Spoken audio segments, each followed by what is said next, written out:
Welcome back to 3 Point Firefighter, the podcast where I have conversations with firefighters all around the country on all things fire service related, especially those three things that I think are the foundation for any good firefighter: pride, training, and physical fitness. Today's guest is Gilbert Pedroza. Gilbert is a captain at Glendale Fire Department in California. I met Gilbert while teaching together for the International Society of Fire Service Instructors. Gilbert is a great guy and a great fire instructor. We talk about his department and how they do their shifts there. I'm kind of obsessed with other department shifts right now for some reason. We talk about how they do EMS, how they do hiring, and also how he and his crew do pre-plans. That's actually pretty interesting. And I was very curious about how they respond to the big fires, wildfires out west. And with that, here's Gilbert Pedroza.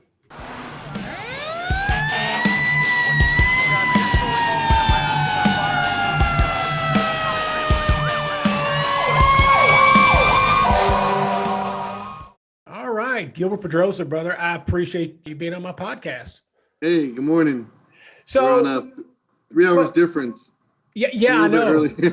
Well, I started this thing where I do a thing called the Have a Drink With series, right? So like I have a drink with firefighters and have a conversation. But since you're at 8 a.m. in the morning, I had a feeling you probably didn't want to have a beer. Well, you never know. I'll Right? make an exception today. Hey, you know what? So, I tell you what, let's start this way. Why don't you tell me a little bit about your department and where you fit in with your department? All right. So I work for the city of Glendale. There's a few Glendales out there. But this one's Glendale, California. We're right in the middle of LA County. We're sandwiched in between 4 other agencies. So we've got Burbank to our west, LA County to our north, LA City and Pasadena to our east, and then the southern part is LA City also. So we're about 30 square miles. We have everything from low-income housing to $1 million homes to urban interface to commercial, waterways, trains, 4 freeways going through our city. Our population is about 200, 250 around there. That was the last time I checked. We have about 150 sworn members. We work a 48-96 schedule. And so with our organization, we run about 20,000 calls, and we do that through 9 fire stations. At each station, we have 9 engines. They're all paramedic engines. We have 5 BLS ambulances, 3 tillered ladder trucks. Oh, wow. And then we also have, some specialty. We have a type 1 hazmat team, a type 1 USAR or type 2 USAR team. They're a regional hazmat or regional USAR team. We have 2 type 3 brush engines. We've got a type 6 brush engine, and then a whole bunch light and air unit. We like to call ourselves a big little city. So we got a lot going on. Holy cow. Well, so for the people that are listening, you and I teach together for the society, the International Society. The International Society of Fire Service Instructors. That's where you and I met. And so you were telling me some of this stuff before when we were teaching. Last time we taught was in Arizona. And I thought it was really interesting, some of the things that your department does on the West Coast that really I don't see a whole lot of where I'm from, in Indiana. One of the things was your 48-96. Why don't you tell me a little bit about that? Is that something you've done since you've been on, or did they switch to that? And how do you like it? We just switched to it this year. So March 1st was our first day. We're actually technically still on a trial basis, but it seems like we're going to stick to that schedule. So it's 2 days on, 4 days off. We run an ABC platoon. So it's 2 days on, and right now it's kind of interesting. Our fire station, the one that I'm normally at, I'm a captain over there on a ladder truck, is being remodeled. So we're currently being housed at our headquarters. So right now we have 2 ladder trucks responding out of the same station. So basically what we do is we made it, one is truck 21, truck 26. So, and this is just temporary while we're under construction. So one truck basically is the first truck to respond for the calls for the day. And then the second day, the other truck will be. And then we basically drew a city or a line in the middle of the city, and we will respond, to still maintain our districts, our response districts. So that's kind of a little unique, but so the 4896, it's a really good schedule. We've we have a lot of guys that like it. Some don't like it, but I think for the most part, the general membership overall seems to be liking the schedule. Now, I can't remember if it was you and me that talked about this, but somebody was telling me that they do the same schedule you do, and like they try to get everything done the first day, the house cleaning, the training, everything, and then day two is kind of just a down day. You make runs, but you've crammed everything into day one. And was that you that was telling me that, or do you do something different? So I think I did tell you that, but that's basically on a company basis. So I like to put all the training and all the required stuff that we need to get done, schedule that for the first day, just in case our first day gets too busy, and then at least we have another day, backup day to finish whatever we didn't get started. Oh, okay. That really works out for us. I've always liked that idea of the 24/48. I'm sorry, 48/96. But I've always wondered about the transition. How do you go from whatever your schedule was to that? I mean, it had to be a lot of, people complaining or getting your schedules right and all that stuff. Yeah. So they sent out the calendars well in advance and told us what days we're going to be on. The only thing that was kind of a hiccup is like for example, this year, Christmas. So Christmas falls on Christmas one shift. They have Christmas Eve and Christmas Day. So that would be a bummer for those guys to work both those days. So basically what we did is we flip-flopped on the calendar one of the days, so that one of the shifts that normally wouldn't be working Christmas Eve, we are now working Christmas Eve. And that's kind of like the only hiccup in the schedule. But I think for the most part, guys are pretty used to it.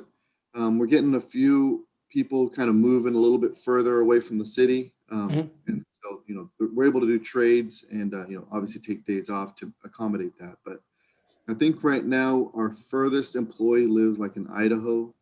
So that's quite a distance. In Idaho? Yeah. How in the world does he get back and forth? Just through travel, airplane. Really? Yeah. So, some of there's other issues with the 4896, and in my opinion, it's you're only there for 2 days and then you're home for 4 days. So if you are trying to get like stuff done with other city employees, like normal city employees, or other members of the community where they work a Monday through Friday type job, and your shift happens to land on Saturday, Sunday that week, you won't be able to do business with them unless you're working from home until the next week. Oh, like if you got to go down to headquarters or like the city county building or whatever to get everything done. Exactly. I got you. That's stuff I never even thought about.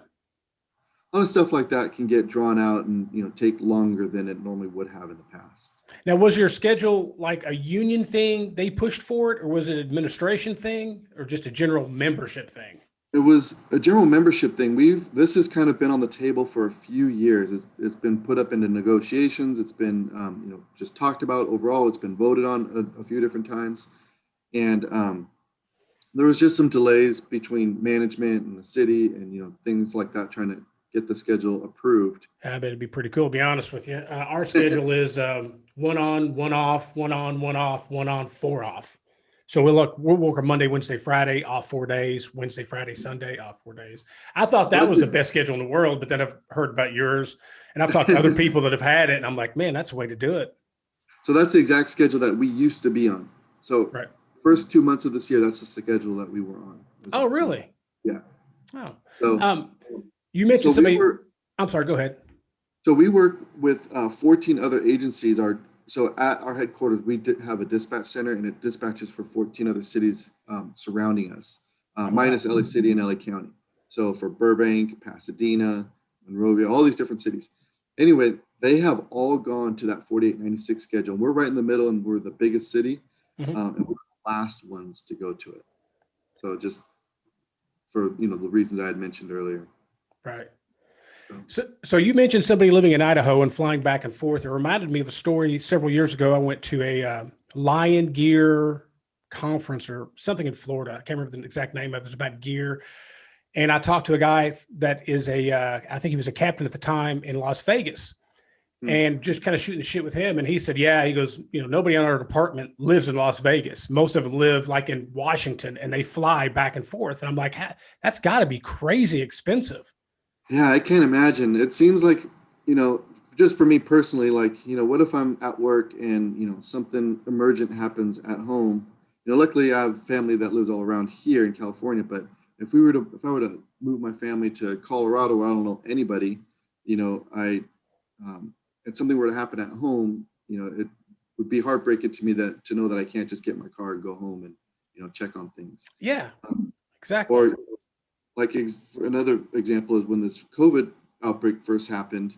Some of the guys had a little bit more challenging time getting to and from work. But now, instead of taking an hour and a half flight, now they had to drive 14 hours to get home and to work. So, Oh you know, gosh.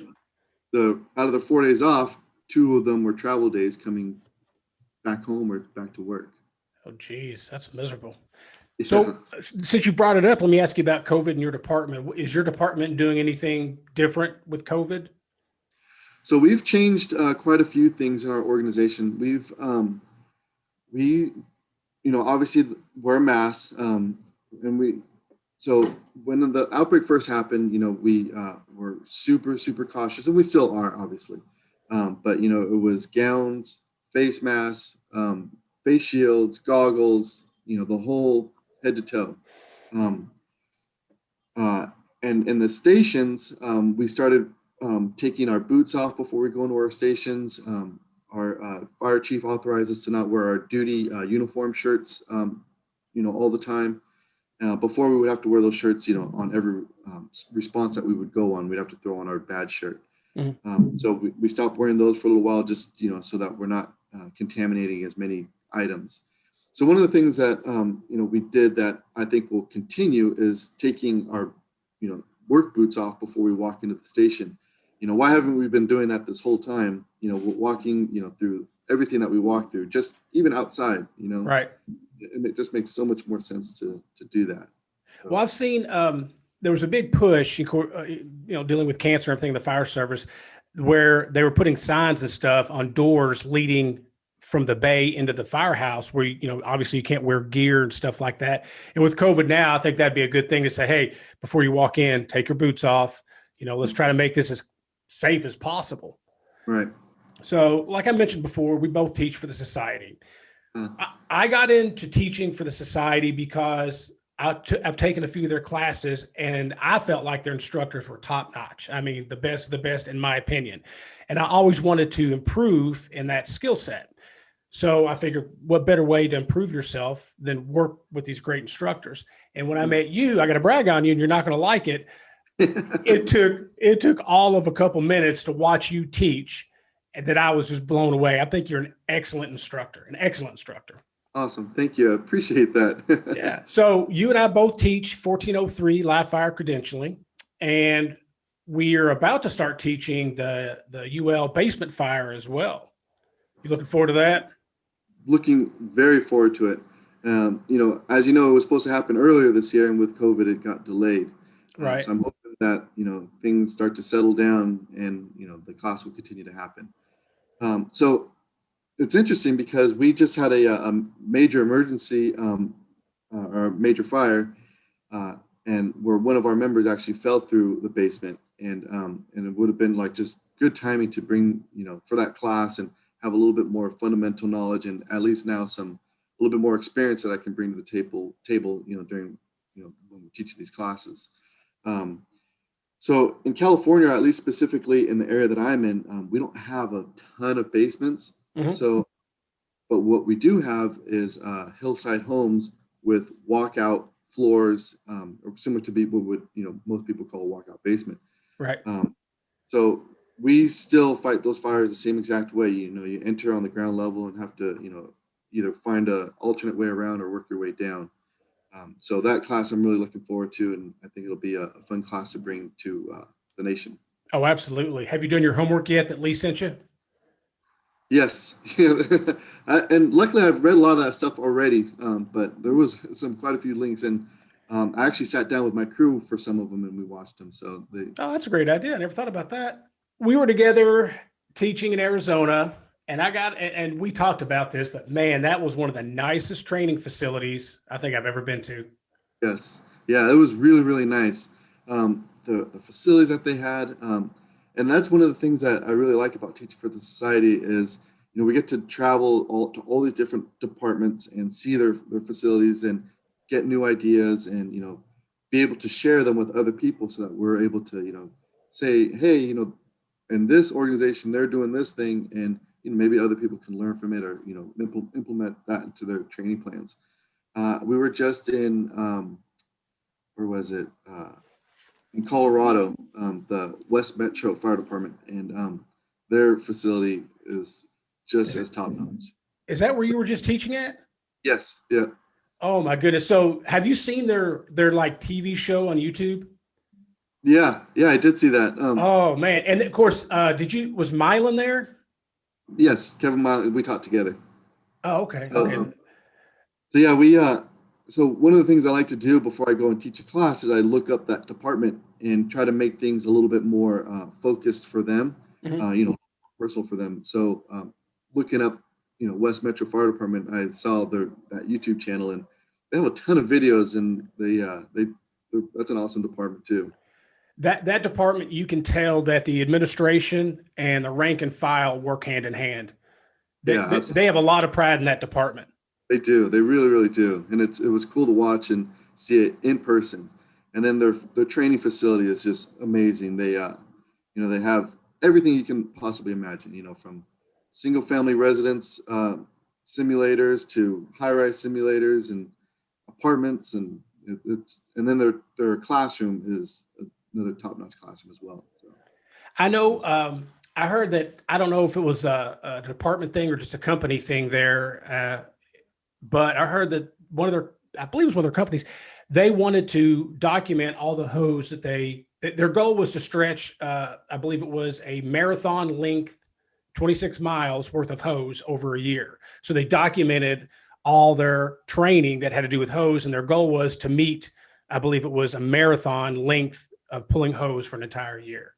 oh wow, just as part of training. Yeah, just So hey, if I we pull understand off it correctly, it was just they did it themselves just because they wanted to better themselves. That's awesome. Yeah. So they would be like, hey, this engine 231 pulled off 400 feet of hose today, and they would just keep tallying that up. Yeah. That's good. That's awesome. That's a good idea. It's a great idea. And it made me start thinking as a training guy, I'm like, man, I bet you could do something similar with like throwing ladders or rope rescue, stuff like that. It gives you, I mean, you got to get the reps in, right? And if you got to go like that, like I'm going to do a marathon or whatever, in length of hose or whatever, that's going to set that in motion. I think that's a really good idea. We kind of set a personal goal with my crew, similar to that. Well, not quite to that extent, but so in our city we have a lot of buildings, what we call a pre-33 building, Mhm. and it's basically a building that's built before 1933 when they had made um, uh, retrofits to buildings that were built prior to that.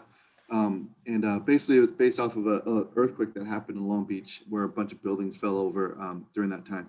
So they reinforced all these buildings. In pre-33, they present some hazards depending on, if it's a two-floor, they don't have any stairway doors, going up to the upper floors.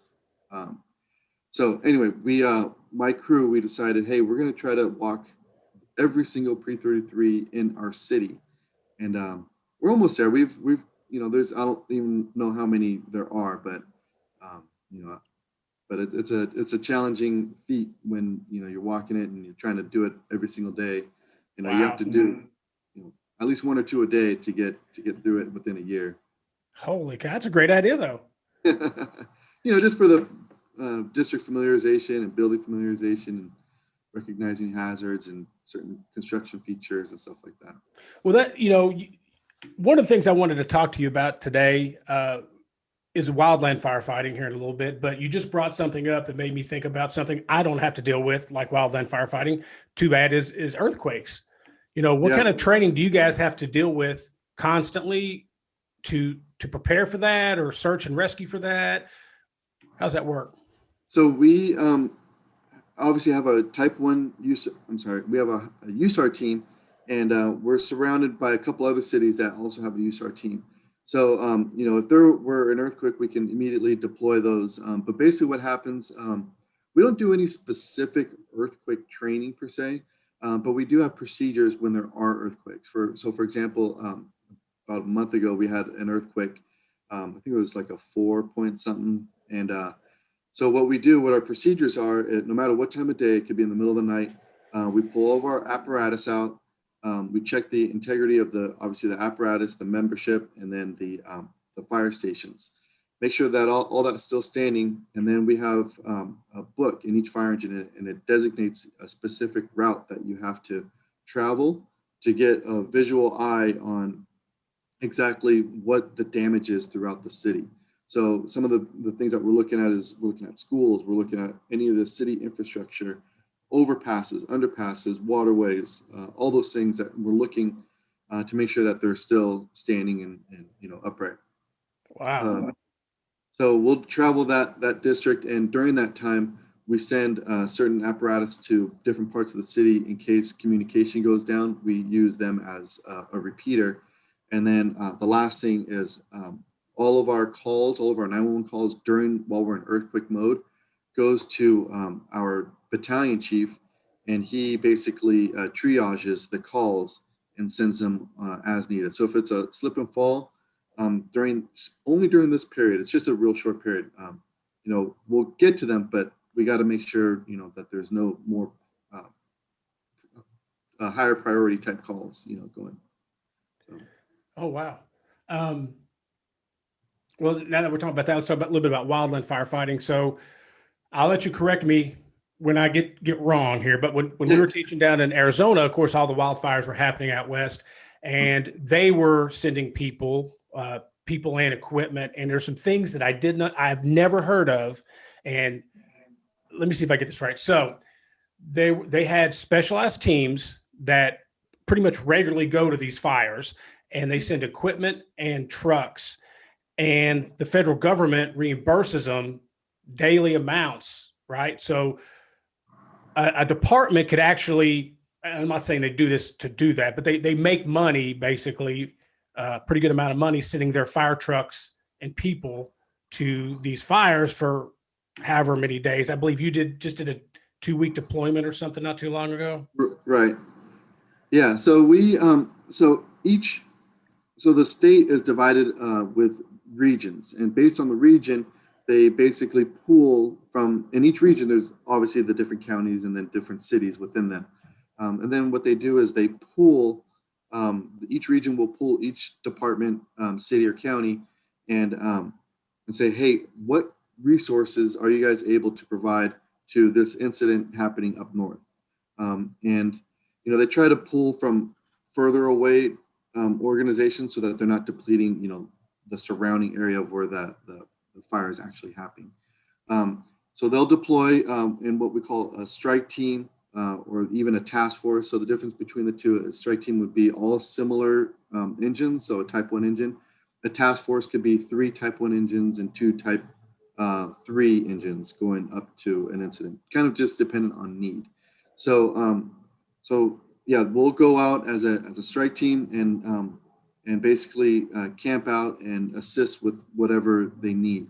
Sometimes we'll go as an immediate need where homes are burning and it's close by and we can do some effective action and it's not a terribly long response. And then sometimes we'll go and we'll get assigned the next day, because they basically consider one day as a travel day. So we can go for our department, we basically have to be able to commit for 14 days plus a travel day on each end. So 16 days really total. And then if you go out as a single resource, we send out a lot of single resources. So what those would be, like for each division, they like to have a paramedic or an EMT assigned to each one. They'll have field observers kind of just making checking each division on what conditions are like, either fuel type, weather, all those things, fire conditions.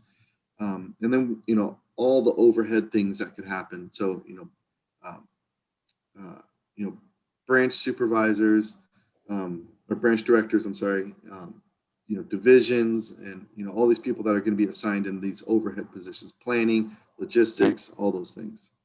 So when they task you to go for those 16 days, that obviously creates a vacuum in your department, and that's just filled by overtime, I take it?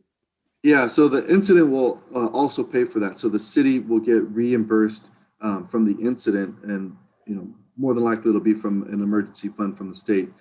So yeah, so we'll backfill, making sure that all of our stations. So if we send, 2 or 3 fire engines out of our city, we're always going to backfill those engines. So we never run short of that. Then the incident will pay for it. So basically, what will happen if I'm sitting at home right now and we send a strike team out, I'll get a phone call, and the expectation is that we answer the phone and be available to come back in. That brings up a good question. I've talked to a bunch of firefighters from around, between this and the society, and just friends I've made in classes. Let me ask you something. So you say that you said it, the expectation is that I'll answer the phone call. Right. Do you have issues in your department that were people knowingly, like they know somebody, like they're going to be mandated so they don't answer? Well, I mean, I think it has to be, right. I think it's not just my department, but it's got to be every department. Exactly. But I think we do a fairly good job at policing ourselves. I don't think we've ever had a problem, especially this year, this fire season. This was the year that we've had the most man hours out fighting these fires, and we never had a problem being able to backfill our fire stations. So we have we send out a mass text, and it'll say, hey, we need people to come in, and you're supposed to be calling in. And if that doesn't happen, we have a mandatory list where they'll say, hey, you are forced to come in. And if you pick up your phone, then you have to come in. If you don't pick it up, then obviously they couldn't get a hold of you. And then with this 4896, we also implemented an emergency list. So basically, each member had to pick a handful of days throughout the year that they say, okay, no matter what, I'm going to come in, and it's basically, you're on standby for that day. You mark it on your calendar, and you shouldn't drink. You shouldn't go, on any kind of vacation or leave the city. You should be available in case your phone rings for those days. Now, I like that idea. That's always been my issue is, again, because it's like what you said, so every department has that issue where they get the phone call and they know that they don't want to be mandated for whatever reason, so they don't answer the phone. And then it goes one step further, and they text their buddies, hey, man, they're about to get called, so don't answer the phone. And I've always wondered, how do you get around that? Obviously integrity and pride, are a big part of that. But that's a really cool idea where they got to pick certain days, and I guess you could even do it by seniority or whatever, and say, these are the days, don't drink, don't go out of town, don't do black tar heroin, whatever. And, you're going to have to be available for us. But in that situation, though, is there any punitive side to it if they get called and they don't answer and it is their scheduled day? Good question. It hasn't happened yet, but I don't know if there's any punitive damage. I think you might get penalized. I'm not 100% sure. I would have to look into that. You just don't have that problem very often, I take it.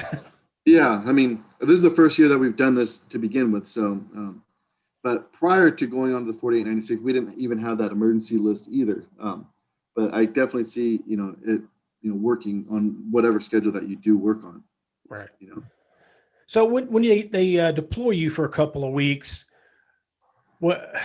so they deploy you and your company, or do they say, okay, we're going to take, Captain Pedroza, and then we're going to take Sergeant so-and-so, or is it just kind of a mishmash of people? I mean, how do they do that? So throughout our city, we have certain fire engines that are designated strike team engines. So, and then we go on a rotational basis. So depending on how the strike team is going to go out. So sometimes we'll send our battalion chief with one fire engine, or sometimes we'll send 2 fire engines based on the strike team number that's going. So when they request a strike team, they're going to request it by order number. So remember I said we work with all these different cities surrounding us. So we make a mixed strike team. We don't have an organization large enough to make one of just us. Right. So we send, we typically will go with Burbank, us, and Pasadena.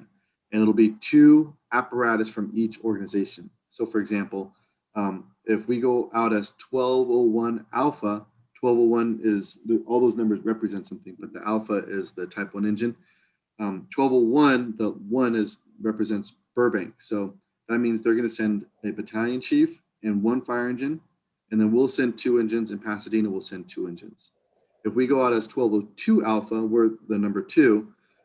So it'll be our battalion chief, our fire engine, and then Burbank will send 2, and Pasadena will send 2. And then it'll keep going down the line like that. So if you're working at a fire station that has a strike team engine, the expectation is that you're going to be able to go. And obviously there's those instances where, hey, firefighter Jones has a wedding in 5 days from now, and he can't go. So basically it's up to him to say, call one of his buddies that's on duty that day that's available to go. Say, hey, can you go on the strike team, take my spot for me if we get something? And that has to be figured out early on in the morning, so that that crew is able to respond. Now, say firefighter Jones has invited his whole crew to be able to go to his wedding. Mm-hmm. So now nobody's available to go to the strike team. So then they would substitute that engine with another engine that would be next up to go. So when you get deployed for those 2 weeks, what is your schedule like while you're out there? Is it just nonstop 2 straight weeks of fighting fire or standing by? Great question. So it actually depends on who's managing the incident. So for example, if it's a U.S. Forest Service incident, or if it's a CAL FIRE incident, they basically run it a little bit different. The U.S. Forest Service will do 12-hour days. So you basically work on operational periods, 12-hour operational periods will be from 0700 to 1900. And those, during that time period, basically what the schedule would be like is you get up, the strike team leader or company officer will go to the briefing in the morning. The crew will be getting ice, lunches for the day, fueling up the rigs, whatever logistical stuff that they need. Maybe they need to update their radios by cloning them. And we'll go to the briefing, we'll come back, and then we'll all as a strike team go to wherever, whatever portion of the fire that they want to send us to. And during that time, we could be doing a bunch of different things. We can be laying hose. Basically what we have to do is we have to surround the fire. So they'll lay hose along with the hand crew, and they're going to basically surround the fire with hose lines so that we, in case there's any hot spots throughout it, we have a hose line available to put any of those spots out. We can go do structure defense. So if the fire is going to be coming, if they're expecting it to come through a neighborhood, they'll put us through a neighborhood, or standing by in a neighborhood and be able to pull any combustibles away from the building, prep it, and hopefully we'll be able to defend it, or at least assess if we'll be able to defend the building. And if a lot of these fires, they happen in these really remote areas where it's one house surrounded by overgrown bushes, and it's really difficult to send a bunch of people in there to defend this home that's not really defendable. But we'll go in there, we'll see what we can do, and we'll do the best we can. And sometimes we'll prep it, remove all that vegetation, and then take our people out of there and then move on to the next spot. So that's another thing that we could do. Sometimes we could provide like a water shuttle to support a dozer line, or we can assist with helicopters as they're filling up for their water droppings. So there's a whole bunch of different things that we can do while we're out there. Wow, sounds pretty cool. Yeah, sounds like a lot of hard work too. Like just prepping, like you said. You got to go to people's houses, and where they haven't really taken care of their trees or whatever brush, you have to go in, chainsaws and everything, I guess, and clear all that out for them. Yeah. So yeah, that's it. And then so we could do that for 12 hours, come back home after 1900, and get chow and do all that stuff. So the 12-hour days really end up being, 15, 16-hour day when it's all said and done by the time you get to put your head down on a pillow. Um, if you're working for like a CAL FIRE incident, for example, we work 24 hours. So it'll be a 24-hour operational period with 24 hours off, kind of like what we do, at home. So in that instance, you're working for 24 hours and, you kind of spread things out a little bit longer throughout the day. Obviously it's hard to stay up for the full 24 hours in a row. Right. So in the nighttime, we kind of take it a little bit easier. We might bed one guy down at a time just to kind of get some rest. But the intention is the next day is your true rest period. So some guys like the 12 hours, some guys like the 24 hours. Kind of, it's all preference, So so. you talk about laying all these lines and surrounding the fire. I've always assumed that water supply has got to be the hardest thing in the world out there. How do you deal Yeah, with that? absolutely. Definitely. It depends on, again, where the this incident happens. In these really remote areas, we got to rely on water tenders. A lot of times they have, these big water silos or whatever, and they were able to get water from those, or whatever bodies of water that are around. But yeah, a lot of times water can be pretty minimal. So in those cases, we don't normally on a fire engine we carry an 1.75 inch hose. So when we're putting a hose around the fire, we reduce it down to a 60 GPM nozzle and 1.5 inch or an inch line surrounding the fire. Oh, wow. Now, you and I talked about a little bit about this before, about how, certain terms and jargons are different. So like when we were in Arizona, right before we did our live burns, the guy said, "Oh, well, the utility is out. We'll be, it'll be back in a little bit for your fire." And you and I both were thinking like a SUV or a pickup, but it was actually, it looked like a heavy rescue truck. So I Yeah. remember you and me talking about that. Same kind of thing with what you were just saying. So like a water tender and a water tanker where I'm from is probably different than where you're from. So why don't you tell us what a tender and a tanker is? So a tender would be basically just be a water truck. So that's what we would call it. It can be from anywhere from 1,500 gallon tank to a 3,000 gallon tank. And that's basically their job is they're going to shuttle water or supply water as needed. Um, Typically what we would call a tanker would refer to an airplane where a fixed wing aircraft, and we would call it an air tanker, and they would be dropping water on, or the FOS check on hills or homes or on the main body of the fire itself. Now, how cool is that to see some of those tankers come in and drop all that retardant and stuff? It That's gotta never be, gets old. I'd Never say. gets old. I'm trying to find this one guy. I told you, I texted you a couple days ago or a week or so ago. I'm trying to find a pilot that does that, and I found one, but I can't get a hold of him. But I finally found out where he works. I'm gonna call where he works and see if he's going to be interested to do the podcast. But in doing that, I was watching this DC-10 flying 300 feet off the ground, Yeah. and I mean that's got to be the coolest thing ever. I have a ton of those kind of pictures on my phone, and to the average person, it probably all looks the same. But to me, just you can't get enough of just looking at the pictures and seeing it on TV and stuff like that. It's really really cool, especially to see it so close to you like that. Right. Even a regular old Sikorsky helicopter, flying over your head, it's even that never gets old either. I bet. So is it pretty much assumed every year for a certain amount of time that's going to be your job? You're going to be on a strike team, you're going to go somewhere and fight fire, or is it hit or miss? Um, it's hit or miss. I mean, you can request to not be at a strike team engine, Mhm. but because of the layout of our city and where we are geographically, we're surrounded by it. Where Malibu is 30 minutes away, and Malibu, burns every year.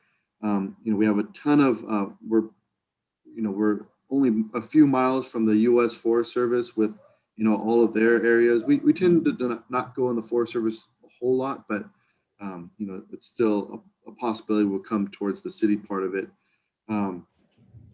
So it's hard to get away from it being in Southern California, but I guess there are ways to not do it if you were truly against it.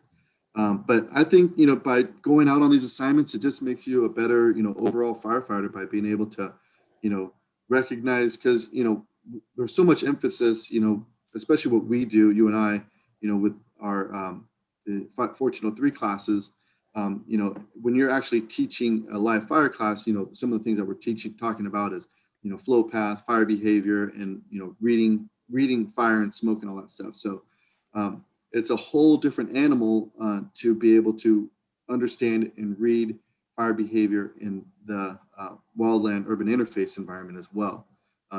Recognizing weather patterns, recognizing conditions, time of day, fuel load, and all those things, create a formula that, it's another just good tool to have in your pocket to be able to recognize and understand and predict what's going to happen. Is that a tough transition to make when, like you said, you're talking about a fire in a box versus, a fire in the wide open? When you go to these places, do you kind of got to retrain yourself a little bit and think, okay, now wait a minute, this is going to do this, not that? Or you're wearing a totally different, PPE. So I feel like just by donning on, a specific PPE, it already puts you in that mind frame that, okay, this is my job. It's like, you're gonna when you're working out, you wear a weightlifting belt, you're going to be lifting some heavy weight. So, you already put yourself in that mind frame, versus, you're putting your running shorts on and you go for a marathon. It's just a different mentality. Or like for me, when I get extra cheese on my pizza, I realize the next day is going to be a whole different issue at the house. I got you. Exactly. I tell you something else you told me about that just kind of blew me away is how you can be transferred or moved every year in your department.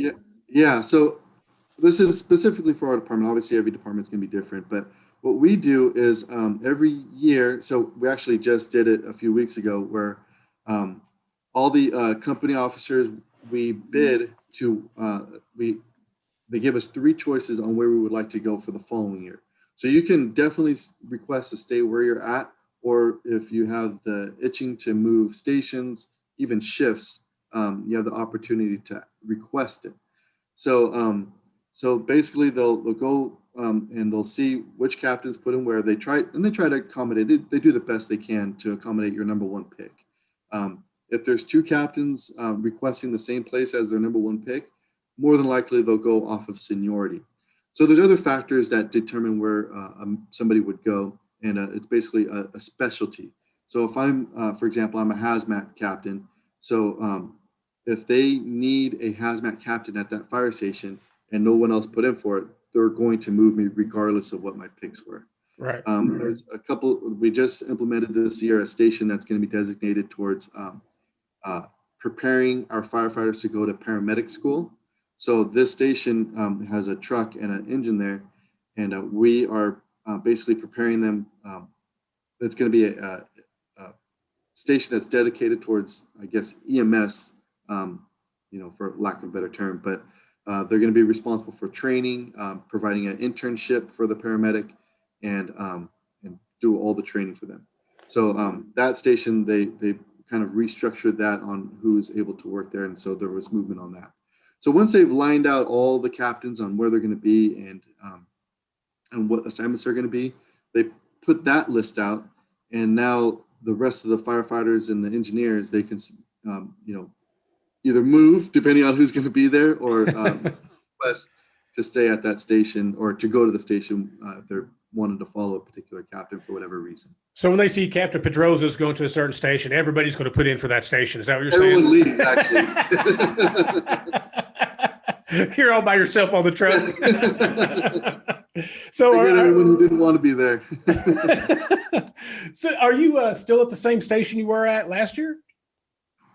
So this year, like I said, I was at the normal station I'm at is station 26, but our truck is moved that's right. to station 21. Right. So, okay. That's right. That's So we awesome. have an interesting response model too. I don't know if I had talked to you about this. So basically, we have all of our engines are paramedic engines. So we have at least 2 paramedics on our fire engines. Typically, it's the firefighters that actually function as the paramedic, but obviously we have some promoted ranks also. So if when we get dispatched to a call, let's just say we'll say chest pain call, the fire engine and the ambulance will roll out together. And in our ambulance, it's it's kind of like a cadet program. And it's a civilian employee, but they're still working for the city. And it's a great opportunity for young kids who are trying to get into the fire service, an opportunity to see what it's like to work, live, and be in a fire station. Assigned to a shift, assigned to a crew, and running calls just as we normally would. But again, they're non-sworn, and I'll get into how we promote them later. But so these guys, they have a limited term to be at the with our organization. Our whole hope for these people is to either get hired with us or to get hired somewhere else. So we do the best we can to provide them training, provide them opportunities to do mock role interviews. So anyway, back to our response, we go up, our paramedics will do the assessment and determine if it's a BLS call. They transfer the patient to these young adults, and they take them to the hospital just in the ambulance. If it's a paramedic call or an ALS call, then our paramedics will jump on the ambulance, and the ambulance will go to the hospital with the 2 ambulance drivers, our 2 paramedics, and then the fire engine will follow them to the hospital and pick up our firefighters. Okay. So those are basically the 2 different scenarios. So you were saying that there's well, let me go back a little bit. You said mock interview. So you're really doing a service to your fire department by trying to weed out the people that may or may not fit. And then you're also giving these people an opportunity to up their game and join your department. Yeah. So it works out really good for these folks. So before, what we were doing, and we may go back to it at some point, but we would have an open test for recruitment, an open test, and then a promotional test. So a promotional test for these ambulance drivers meant that they have to complete 2 task books. One is like a basic task book on their job, and then the other task book is more about the city, the organization, kind of just broaden their knowledge of our department. And so once they've completed the task book and completed so many hours working, then they can take the promotional exam. And the promotional exam basically means that they don't have to take the written test for our firefighter recruitment. Some people aren't good written test takers, so right. They can speak and be eloquent with their language and their words, but just can't get past the written exam. So that would be a good opportunity for these folks. So with the promotion, they also have the opportunity to take the open list. So they could take the open recruitment test and the promotional test at the same time and be on 2 lists for 1 job, which really improves their odds and their opportunity. Now what we're doing, or at least for this next test that we have, we are requiring, it's a promotional test only, so just our ambulance drivers can apply, but the requirement is to have a Firefighter 1 Academy and to be a paramedic. So unfortunately, it's reduced that pool down quite a bit. But again, it's kind of taking the guys who are go-getters and also have the opportunity to do these things, to be able to take our test. So that's pretty cool. But you just brought up something. We talked about how the different jargons, what you might say there versus what we say here. Where I'm from, it's an insult to say ambulance driver. People get all riled up like, oh, you're an ambulance driver? No, we're EMS professionals. We're EMT basics, paramedics. We don't say ambulance drivers. Okay. So the actual title of them is AO, ambulance operator. See, that sounds better. That sounds better. That's something you could tell somebody in a bar if you're trying to pick them up. That sounds better. Like, hey, I'm an ambulance operator, as opposed to ambulance driver. when I saw you teach, I noticed you're just comfortable instantly. It seems like, at least from my opinion, you're just instantly comfortable in front of a group of people. So for those people that don't know, you and I, we travel around and teach people we've never really met before. And we have to pretty much make that connection almost instantly to be an effective instructor. And I noticed that you had that in spades. Is that something that you've always had? Or is that something that you developed? I mean, you just seem so comfortable instantly. I appreciate that. And actually, no, I am crawling under my skin the entire time. I just make it look. So actually, before I got in the fire service, it was one of my worst, things about the testing process is the oral interview. And I would just have such a hard time. So what I ended up doing was hiring an interview coach and, watching myself, how I speak and, things that I do during an interview process. And as soon as I did that, it was job offer after job offer after job offer. Really? And it just totally changed the game. So I would recommend that anybody that's, trying to get in the fire service, you hear people saying, oh, take all the tests that you can and, take it for practice. I would save your money, not go on flights to, some far, department, and stay close to home, hire an interview coach, and it'll help you throughout life. And then obviously, when I went through my testing process, I spoke with a few different people, and, one of my mentors, he was a retired battalion chief with us. I went to him and he helped me with interview coaching and stuff like that. So kind of doing that thing. Plus, I'm super passionate about this class that we teach. Mm-hmm. So being passionate and being able to speak about it and, studying it and reading about it and having a good, thorough knowledge of it, I feel makes me, better able to, to speak in front of a crowd that I'm comfortable with, because I'm comfortable, with what I'm talking about. If I wasn't familiar with, the things that we're doing, I'm sure my very first class that I taught, it probably wasn't the same way, just because I was nervous. I hadn't taught it before and, didn't know what to expect. And, once you do it a few times, it makes it much easier. There's another one too that you've taught with him. He is the king of laid back, and that's Chris Hubbard. That cat is just laid back and chill when he teaches. No matter where he goes or what he does, he is, exactly that, just laid back, and it seems like nothing in the world bothers him ever. And no. Even if it did, he would never even express it. But no, and again, for those listening, so how we do it is like when me and say Gilbert get paired to teach, we'll communicate, a couple weeks before, hey, what part do you want to teach? What part do you not want to teach? Or here's the PowerPoint. Well, you go through all this rigmarole, and Hubbard's kind of like, hey man, you get there the day of, hey man, what do you want to teach? I don't know, man. Whatever you want to teach, man. I don't care. It's cool. It's cool. He's just as chill as they come. I try to take something from everybody I teach with. And I've told you this, I've already stolen so many things from you. I already used a matter of fact, when I went to Arkansas, I gave you credit, but I'll probably stop doing that.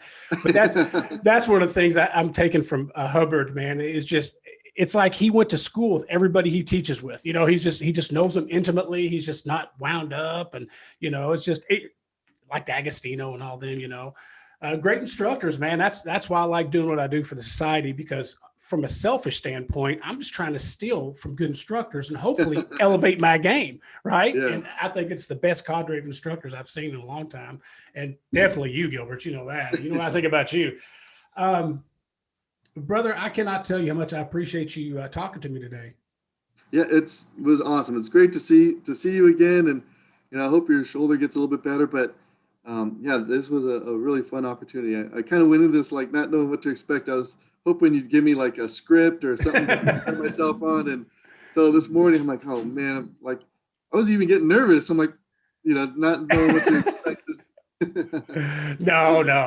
My whole idea behind this podcast is when you meet good firefighters and you just sit down and shoot the shit with them, right? You might talk about smooth bore and laminar flow and all that. Or you might just talk about, hey, what's your schedule or what's it like around your firehouse? So that's just all I'm trying to do here. And that's why you're a perfect fit for this. I'm just trying to do something informal, kind of chill, so other people can hear the people that I'm talking to and go, oh, okay, that guy's pretty cool, you know. We'll have to do the have a drink series soon, though. We got to figure that one out. Definitely. Not not one of those big ass damn beers you got me at that Mexican restaurant. Oh my God. I had to have dialysis after that son of a bitch. I thought about that pretty recently. I went to another place. I had one not quite as big, and reminded me of when we went there. That was interesting. What was that? Like a gallon of beer? I think it was a half a metric ton of alcohol. And I'll never forget. The lady goes, "Do you want a small or a tall?" And you said, "Oh, tall." And then the forklift came over and put the beer down. And I'm like, "Oh shit, this is gonna be something." I think the beer was bigger than the waitress. Yeah, oh, absolutely. Well, I tell you what. Hopefully, we'll be together in March in St. Louis, getting that class, and then I'll see if I can get you to come back on the podcast. We'll talk a little bit about basement fire, that class, and hopefully smaller beers, brother. I'd love to. Hey, Gilbert, take care, brother. Stay safe, and I appreciate you talking to me. Awesome. Great talking to you. We'll see you. All right. See you, buddy.